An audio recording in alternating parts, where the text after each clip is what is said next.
क्या आपकी जेब में 33 रुपए हैं? तो बधाई हो, आप सरकार की नजर में गरीब नहीं हैं। जी हाँ, सरकार की गरीबी रेखा ये कहती है कि यदि कोई व्यक्ति शहर में रहता है और महीने का 1000 रुपए अपने उपभोग पर खर्च करता है तो वह व्यक्ति गरीब नहीं माना जाएगा, यानी दिन का लगभग 33 रुपए। ये गरीबी रेखा कितनी उचित है या कितनी नहीं, इसका जवाब आप कमेंट बॉक्स में जरूर बताइएगा। आज की इस वीडियो में हम बात करने वाले हैं गरीबी और इससे जुड़े तमाम पहलुओं के बारे में। नमस्कार साथियों, मेरा नाम है अक्षय और आपका स्वागत है दृष्टि IAS चैनल की इस नई वीडियो में। तो चलिए वीडियो की करते हैं शुरुआत और सबसे पहले समझते हैं कि पॉवर्टी यानी गरीबी का मतलब क्या होता है। सामान्य तौर पर लोग सोचते हैं कि गरीबी सिर्फ पैसे की कमी का नाम है, पर असल में गरीबी सिर्फ इनकम की कमी नहीं है, बल्कि इसमें और भी कई डायमेंशन शामिल होते हैं। दरअसल वर्ल्ड बैंक के मुताबिक गरीबी एक ऐसी सिचुएशन है जिसमें इंसान की वेलबींग यानी कि भलाई में कमी होती है, जिसमें कम आमदनी के अलावा ज़रूरी चीज़ें जैसे खाना, पानी, रहने की जगह, शिक्षा और इलाज का ना जुटा पाना भी शामिल है। यानी गरीबी का मतलब सिर्फ पैसे की कमी नहीं होता है, बल्कि गरीबी एक ऐसी स्थिति है जहां पर एक व्यक्ति सम्मान के साथ जीवन जीने में रुकावटों का सामना करता है। अब सवाल ये उठता है कि गरीबी को मापा कैसे जाता है। तो सामान्यतः गरीबी को समझने के लिए दो शब्दों का इस्तेमाल किया जाता है। इसमें पहला शब्द है एब्सोल्यूट पॉवर्टी यानी कि निरपेक्ष गरीबी, जिसके तहत गरीबी को मापने के लिए एक न्यूनतम खर्च या इनकम तय कर दी जाती है। यानी इतना पैसा चाहिए कि आदमी कम से कम ज़रूरी चीज़ें खरीद सके, और अगर आपके पास इतना पैसा मौजूद है या आप इतना खर्च कर पा रहे हैं तो आपको गरीब नहीं माना जाएगा। जैसे यूनाइटेड नेशंस के मुताबिक एब्सोल्यूट पॉवर्टी में वो लोग आते हैं जिन्हें खाना, साफ पानी, इलाज, शिक्षा, रहने की जगह या दूसरे अन्य साधन उपलब्ध नहीं हो पाते हैं। इसके अलावा विश्व बैंक कहता है कि जो लोग $2.15 प्रतिदिन से कम खर्च पर अपना जीवन जीते हैं वो एब्सोल्यूट पॉवर्टी में शामिल होते हैं, यानी लगभग हर दिन 184 रुपए। हालांकि अब इसे बढ़ा करके $3 प्रतिदिन कर दिया गया है। अब आता है हमारा दूसरा कॉन्सेप्ट यानी कि रिलेटिव पॉवर्टी अर्थात सापेक्ष गरीबी। सापेक्ष गरीबी में आदमी को समाज के दूसरे लोगों के मुकाबले में देखा जाता है, यानी आपके पास बाकी लोगों जितना पैसा, सुविधाएं या जीवन स्तर नहीं है तो आप गरीब माने जाएंगे।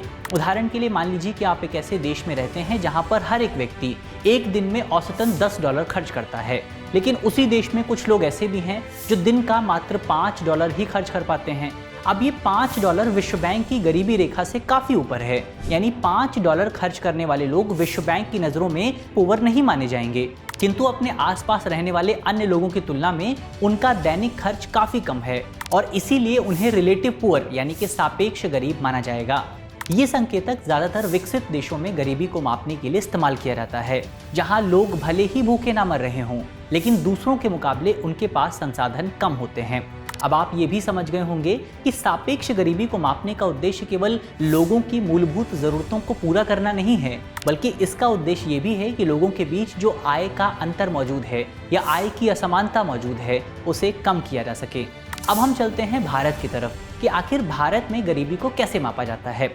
तो भारत में पॉवर्टी का मेजरमेंट कंजम्पशन एक्सपेंडिचर यानी कि खर्च पर आधारित होता है, ना कि इनकम पर। लेकिन ऐसा क्यों? क्योंकि आमदनी यानी इनकम में काफी उतार चढ़ाव होता रहता है। जैसे एक दिहाड़ी मजदूर की आमदनी कभी ज्यादा हो जाती है तो कभी कम हो सकती है, पर खर्च का पैटर्न लगभग हर दिन या हर महीने एक ही जैसा रहता है। यानी एक इंसान अपनी बेसिक जरूरतों पर हर दिन लगभग एक ही तरीके का खर्च करता है।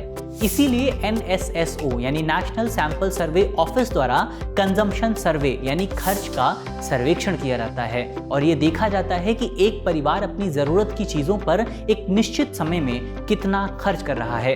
भारत में गरीबी को मापने के लिए गरीबी रेखा तय की जाती है, यानी कि वो न्यूनतम खर्च जिससे इंसान की बेसिक जरूरतें पूरी हो जाएं। अब भारत में गरीबी रेखा को समझने के लिए हमें थोड़ा सा इसके इतिहास को समझना पड़ेगा। भारत में समय समय पर कई विद्वानों ने गरीबी रेखा निर्धारित करने के प्रयास किए हैं और सरकार द्वारा भी इस संबंध में कई समितियों का गठन किया गया है। तो चलिए इनके बारे में थोड़ा सा आसान भाषा में समझ लेते हैं। सबसे पहले व्यक्ति जिन्होंने गरीबी को मापने की कोशिश की वह थे दादा भाई नौरोजी। इन्होंने अपनी गणना के अनुसार 16 से 35 रुपए प्रति व्यक्ति प्रति वर्ष खर्च को गरीबी रेखा माना था। ये गणना भोजन की न्यूनतम आवश्यकता की लागत पर आधारित थी, यानी एक व्यक्ति को जीवित रहने के लिए जितने खाने की जरूरत है उसकी लागत यानी उसका कॉस्ट। अब चलते हैं स्वतंत्र भारत में और हमारी पहली महत्वपूर्ण समिति है वीएम दांडेकर एवं एन रथ कमेटी, जिसे 1971 में बनाया गया था। इस समिति ने बताया कि गरीबी रेखा 2250 कैलोरी प्रतिदिन के भोजन के खर्च पर तय होनी चाहिए। इसके बाद आई अलग समिति, जिसे योजना आयोग ने 1979 में बनाया। समिति ने पहली बार शहरों और गांवों की अलग अलग जरूरतों को समझा और दोनों के लिए अलग अलग गरीबी रेखा का निर्धारण किया। साथ ही समिति ने महंगाई के हिसाब से गरीबी रेखा को एडजस्ट करने का तरीका भी बताया।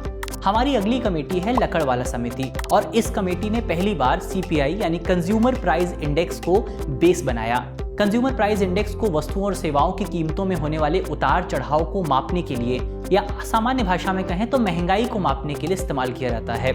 इसके साथ साथ इस समिति ने अलग अलग राज्यों के लिए अलग अलग गरीबी रेखा भी बनाई ताकि क्षेत्रीय अंतर को कवर किया जा सके। हमारी अगली कमेटी है तेंदुलकर कमेटी, जिसके बारे में आपने जरूर सुना होगा। इसने कैलोरी आधारित गरीबी निर्धारण की प्रैक्टिस को खत्म कर दिया।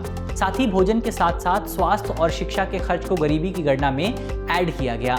हमारी अंतिम कमेटी है रंगराजन कमेटी। तेंदुलकर कमेटी की आलोचना के बाद बनाया गया था। तेंदुलकर कमेटी की आलोचना ये थी कि एक तो इसने जो गरीबी रेखा का निर्धारण किया था वो रेखा काफी कम थी और दूसरा इसने क्षेत्रीय अंतर को शामिल नहीं किया। इसीलिए रंगराजन समिति का गठन हुआ, जिसने गरीबी रेखा को बढ़ा दिया। हालांकि सरकार ने रंगराजन समिति की सिफारिशों को कभी आधिकारिक तौर पर स्वीकार ही नहीं किया और इसीलिए अभी भी भारत में गरीबी रेखा काफी कम बनी हुई है। अंतिम बार भारत में गरीबी रेखा को साल 2011-12 में अपडेट किया गया था, जिसके मुताबिक शहरी क्षेत्रों में गरीबी रेखा 1000 रुपए प्रति व्यक्ति प्रति माह है और ग्रामीण क्षेत्रों में ये 816 रुपए प्रति व्यक्ति प्रति माह है। ऐसे में कई जानकार मानते हैं कि जैसे हाल ही में विश्व बैंक ने अपनी गरीबी रेखा को अपडेट किया है, उसी तरह भारत को भी अपनी गरीबी रेखा को रीडिफाइन करना चाहिए ताकि लोगों को सिर्फ 2 वक्त की रोटी ही नहीं बल्कि सम्मान के साथ जीवन जीने का हक भी मिल सके। कई जानकार ये कहते हैं कि भारत को भविष्य में एक हाइब्रिड अप्रोच भी अपनानी चाहिए, यानी कि एब्सोल्यूट और रिलेटिव पॉवर्टी दोनों को मिला करके गरीबी को मापा जाना चाहिए। इस विषय पर आप क्या मानते हैं, इसे आप कमेंट बॉक्स में जरूर बताइएगा। तो दोस्तों, उम्मीद है कि अब आप समझ गए होंगे कि गरीबी सिर्फ पैसे की कमी नहीं है बल्कि इसमें कई अन्य पहलू भी शामिल होते हैं।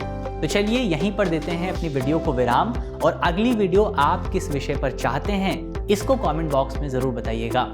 साथ ही अगर आपने अभी तक दृश्य IAS चैनल को सब्सक्राइब नहीं किया है तो जल्दी से सब्सक्राइब कर लीजिए, क्योंकि इस तरह की और भी बहुत सारी इंटरेस्टिंग वीडियोस आपके लिए जल्द ही आने वाली हैं।